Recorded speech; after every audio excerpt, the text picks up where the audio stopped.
परमात्मा की लाठी में आवाज़ नहीं होती। परमात्मा की लाठी दिखती नहीं और आवाज़ भी नहीं करती, लेकिन पड़ती है तो बहुत दर्द देती है। अपने धन, यौवन और पद का अहंकार दूसरे को चोट पहुंचाने का कारण बनता है। एक साधु वर्षा के जल में प्रेम और मस्ती से भरा चला जा रहा था। इस दौरान उसने एक मिठाई की दुकान को देखा, जहाँ एक कढ़ाई में गर्म दूध उबाला जा रहा था तो मौसम के हिसाब से दूसरी कढ़ाई में गर्मा गर्म जलेबियां तैयार हो रही थी। साधु कुछ क्षणों के लिए वहां रुक गया। शायद भूख का एहसास हो रहा था या मौसम का असर था। साधु हलवाई को बड़े गौर से देखने लगा। साधु कुछ खाना चाहता था, लेकिन जेब ही नहीं थी तो पैसे भला कहाँ से होते। साधु कुछ पल से हाथ सेकने के बाद चला ही जाना चाहता था कि नेक दिल हलवाई से रहा ना गया और एक प्याला गरम दूध और कुछ जलेबियां साधु को दे दी। मलंग ने गरम जलेबियां गरम दूध के साथ खाईं और फिर हाथों को ऊपर की ओर उठाकर हलवाई के लिए प्रार्थना की और आगे चल दिया।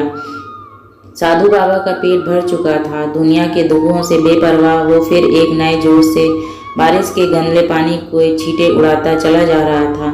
यह इस बात से बेखबर था कि एक युवा नवविवाहिता जोड़ा भी वर्षा के जल से बचता बचाता उसके पीछे चला आ रहा है।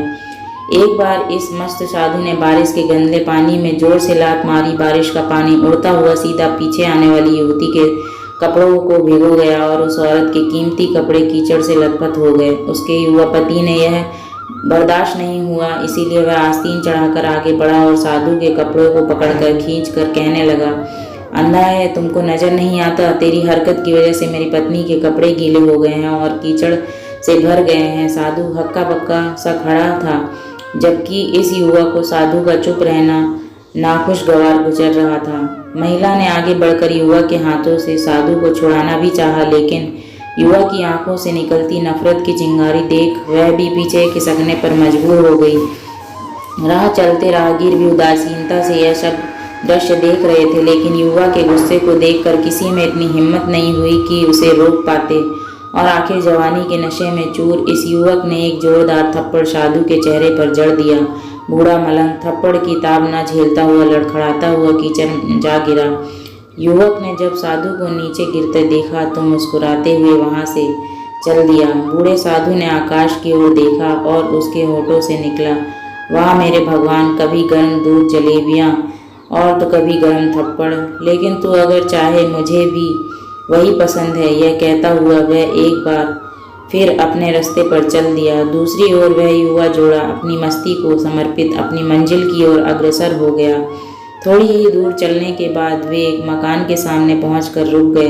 वे अपने घर पहुंच गए थे। युवा अपनी जेब से चाबी निकालकर अपनी पत्नी से हंसी मजाक करते हुए ऊपर की सीढ़ियां तय कर रहा था। बारिश के कारण सीढ़ियों पर फिसलन हो गई थी। अचानक युवा का पैर फिसल गया और वह सीढ़ियों से नीचे गिरने लगा। महिला ने शोर मचाकर लोगों का ध्यान पति की ओर आकर्षित करने लगी, जिसकी वजह से उसके संबंधी और दूसरे लोग तत्काल सहायता के लिए युवक की ओर लपके और अस्पताल ले गए। युवक का सिर फट गया था और कुछ ही देर में ज़्यादा खून बहने लगा था।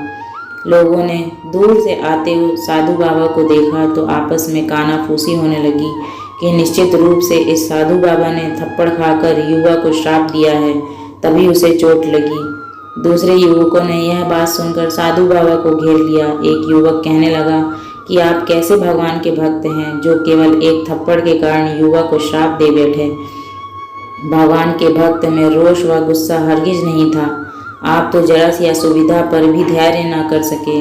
साधु बाबा कहने लगे, भगवान की कसम, मैंने इस युवा को श्राप नहीं दिया। अगर आपने श्राप नहीं दिया तो ऐसा नौजवान युवा सीढ़ियों से कैसे गिरा कि उसे इतनी गंभीर चोट आई। तब साधु बाबा ने दर्शकों से एक अनोखा सवाल किया कि आप में से कोई इस सब घटना का चश्मदीद गवाह मौजूद है? एक युवक ने आगे बढ़कर कहा, हाँ, मैं इस घटना का चश्मदीद गवाह हूँ। साधु ने अगला सवाल किया, मेरे कदमों से जो कीचड़ उछला था, क्या उसने युवा के कपड़ों को दागी किया था? युवा बोला, नहीं, लेकिन महिला के कपड़े जरूर खराब हुए थे। मलंग ने पूछा, फिर युवक ने मुझे क्यों मारा? युवक कहने लगा, क्योंकि वह युवा इस महिला का प्रेमी था और यह बर्दाश्त नहीं कर सका कि कोई उसके प्रेमी के कपड़ों को गंदा करे, इसीलिए उस युवक ने आपको मारा। युवक की बात सुनकर साधु बाबा ने एक जोरदार ठहाका बुलंद किया और यह कहता हुआ वहाँ से विदा हो गया। तो भगवान की कसम मैंने श्राप कभी किसी को नहीं दिया, लेकिन कोई है जो मुझसे प्रेम रखता है, अगर उसका यार सहन नहीं कर सका तो मेरे यार प्रभु को कैसे बर्दाश्त होगा कि कोई मुझे मारे। मेरा यार इतना शक्तिशाली है कि दुनिया का बड़े से बड़ा राजा भी उसकी लाठी से डरता है।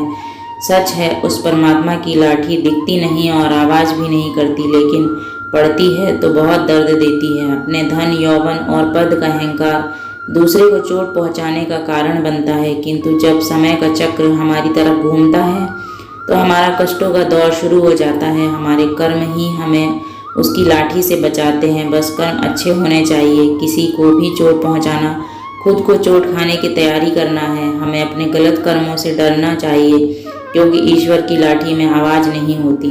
कहानी अगर आपको पसंद आई हो तो लाइक करें और अपने दोस्तों में शेयर करें, और ऐसी ही रोचक कहानी सुनने के लिए हमारे चैनल को सब्सक्राइब करें।